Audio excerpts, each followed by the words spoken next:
হরে কৃষ্ণ, জয় শিল Prabhupada. Welcome to Prabhupada kitchen, Prabhupada সৈনিক চ্যানেলে। আমি শ্রী গোবিন্দ কেশব দাস। আজকে নিয়ে এসেছি নিরামিষ আলুর চপ কীভাবে বাড়িতেই দোকানের মতো বানাবেন।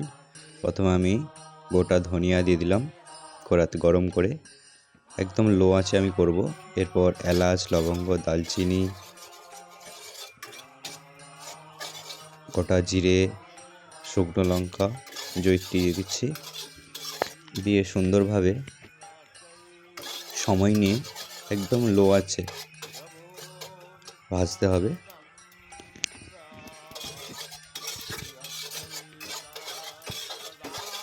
যাতে এমনভাবে দেখতে হবে মশলাটা যাতে চুয়ে না যায়। দেখুন আমার ভাজা প্রায় কমপ্লিট। এরপর আমি নামিয়ে রাখবো ঠান্ডা করার জন্য। এখানে আমি নিয়ে নিচ্ছি 5টার মতো আলু প্রেসার কুকারে। 5টা আমি সিটি দেবো এখানে, 4 থেকে 5টা আপনারা সিটি দিতে পারেন। দেখুন আমার আলু প্রায় সিদ্ধ হয়ে গেছে। এরপর আমি আলুটা ভালো করে মাখিয়ে নেব হাতের সাহায্যে, একদম পেস্ট করে নেব। দেখুন গরম লাগছে, আমি গরম অবস্থায় বার করে একদম পেস্ট করছি। তো আপনারা একটু ঠান্ডা করেও করতে পারেন, আমি গরম অবস্থায় করলে খুব ভালো হয়। আমি দেখুন পেস্ট কমপ্লিট। এরপর আমি হালকা আঁচে আমি 2টো শুকনো লঙ্কা ভেজে নিচ্ছি তেল ছাড়াই। এরপর দেখুন আমি হাতের সাহায্যে গুঁড়ো করে নিয়েছি। তারপর আমি চপের পুর হিসাবে তৈরি করব আলুটা দিয়ে, মশলা দিয়ে। দেখুন কিভাবে প্রথমে কড়াটি হালকা করে গরম করে নিলাম, তারপরে সরিষার তেল দিলাম,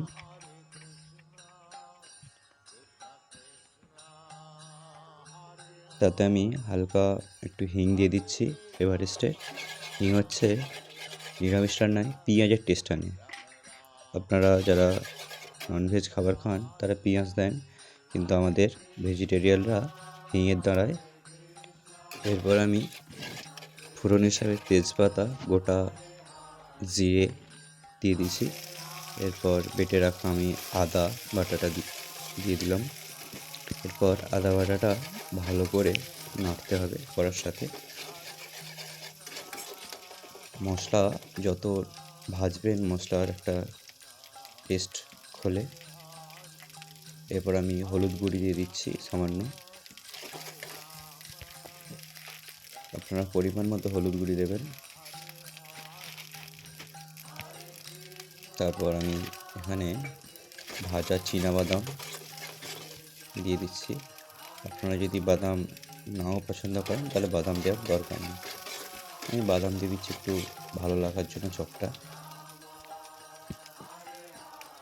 এরপর আমি ভাজা হয়ে গেলে সেদ্ধ করা আলুটা আমি দিয়ে দেবো, যেটা মেখে রেখেছিলাম। তারপর স্বাদ মতো লবণ দেব।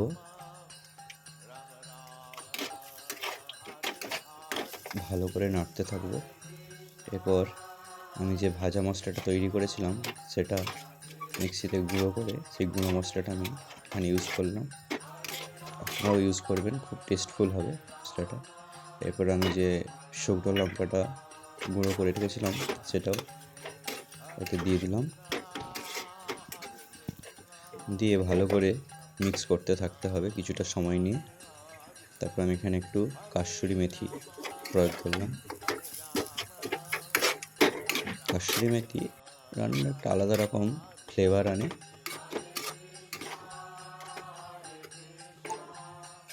সুন্দরভাবে নাড়তে থাকতে হবে কিছুটা সময় ধরে, যতক্ষণ না আলুর পুরটা রেডি হয় নাড়তে হবে। এখানে আমি লো টু মিডিয়াম আছে আলুটা নেড়ে নিচ্ছি।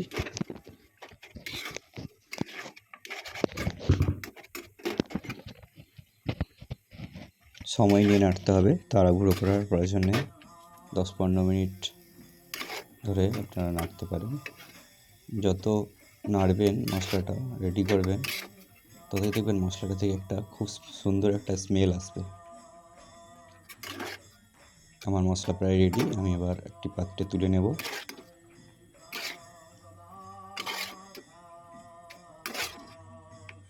দেখুন আমার মশলাটি কত সুন্দর লাগছে, একদম রেডি হয়ে গেছে চপের পুর হিসাবে। কত সুন্দর লাগছে দেখুন। এরপর আমি মশলাটি হাতের সাহায্যে চপের আকৃতি দেব, চেপে চেপে। আপনারা হালকা বেসন নিয়ে নেবেন যাতে হাতে না লেগে যায়, আর পারলে আপনারা সরিষার তেলও হাতে নিতে পারেন। দেখুন আমি পুরো আলুটাই এইভাবে গোল গোল করে চপের পুর হিসাবে চপের আকার দিয়ে রেডি করে রাখবো পুরো আলুটা।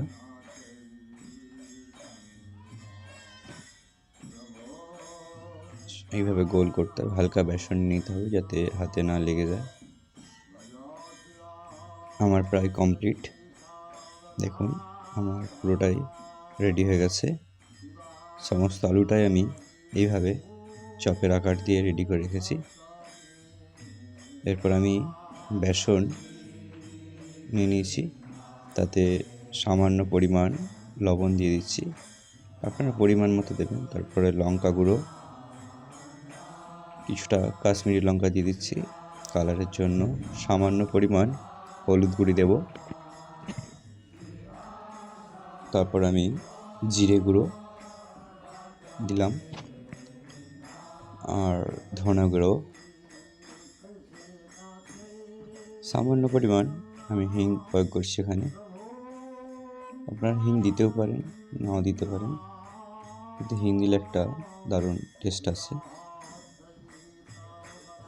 এরপর আমি ভালো করে মিক্স করে নিয়ে সামান্য পরিমাণ জল দিয়ে মিক্স করছি। আপনারা এইভাবে মিক্স করতে পারেন পরিমাণ মতো। অল্প অল্প জল দেবেন যাতে বেসনটা না জল হয়ে যায়। আপনারা পাটে পাটে দেবেন। দেখুন আমার এইভাবে রেডি হয়ে গেছে। এরপর যদি মনে হয় আপনাদের টাইট, তাহলে জল দেবেন। আমি এখানে টাইট মনে হচ্ছে বলে পরিমাণ মতো জল প্রয়োগ করছি। ভালো করে ফাটতে হবে বেসনটাকে। আপনারা যত বেসনটা ফাটবেন তার একটা খুব সুন্দর ফেনার মতো উঠবে এবং চপটাকে ভালো করে ফোলাতে সাহায্য করবে। দেখুন আমি কিছুটা সময় চাপা দিয়ে রাখবো, আপনারাও 5-10 মিনিট চাপা দিয়ে রাখতে পারেন। আমি 10 মিনিট চাপা দিয়ে রেখেছিলাম। এরপর আমি সামান্য বেকিং সোডা দিয়ে দিচ্ছি। আপনারাও দেবেন, খুব বেশি দেবেন না, অল্প পরিমাণ দেবেন, কারণ বেকিং সোডা যদি বেশি পড়ে যায় তাহলে কিন্তু তেল ধরে রাখবে। দেখুন আমার বেসনটি। এরপর আমি একটি ছোট্ট পাত্রে তেল গরম করে নিয়েছি, তাতে আমি এবার চপ রেডি করব। দেখুন চপটাকে এইভাবে ধরে আমি সুন্দরভাবে ছেড়ে দিয়েছি। এবার ওতে আমি তেল প্রয়োগ করছি হালকা হালকা করে খুন্তির মাধ্যমে। দেখুন এরকম উল্টে উল্টে, দেখুন আমার চপ কিন্তু দারুণভাবে ফুলে গিয়েছে। আপনারা এইভাবে চপটাকে ভাজতে পারেন। আমি পাল্টে পাল্টে দেব।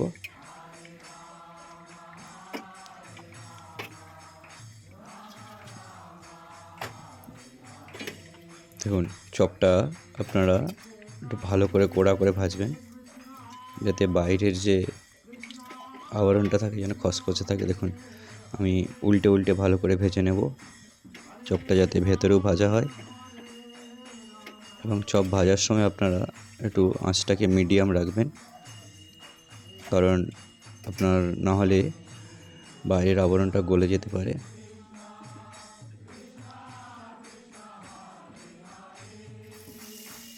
আমি এখানে পাটে পাটে চপ ভাজছি।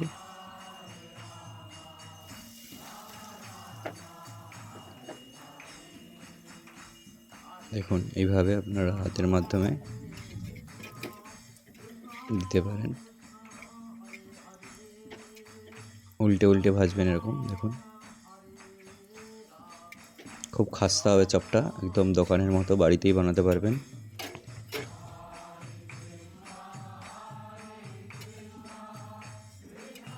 ভালো করে ভেজে নিচ্ছি। আর এই পাশে দেখুন প্রায় হয়ে আসছে। আমি ভালো করে উল্টে উল্টে ভাজবো, একদম মিডিয়াম আছে। দেখুন আমার চপটা রেডি। দেখুন কত সুন্দর মচমচ করছে এবং দেখতেও কত সুন্দর লাগছে।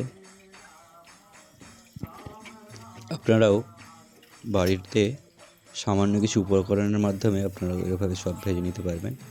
দেখুন আমার চপ ভাজা হয়ে গেছে।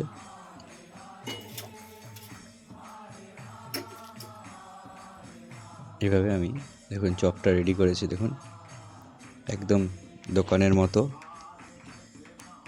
একদম জিভে জল বেরোবে। আপনারা এবার ভগবানকে ভোগ লাগাতে পারেন। ভালো লাগলে অবশ্যই আপনারা সাবস্ক্রাইব করবেন, লাইক, শেয়ার, কমেন্ট করবেন। হরে কৃষ্ণ, জয় শ্রী প্রভুপাদ।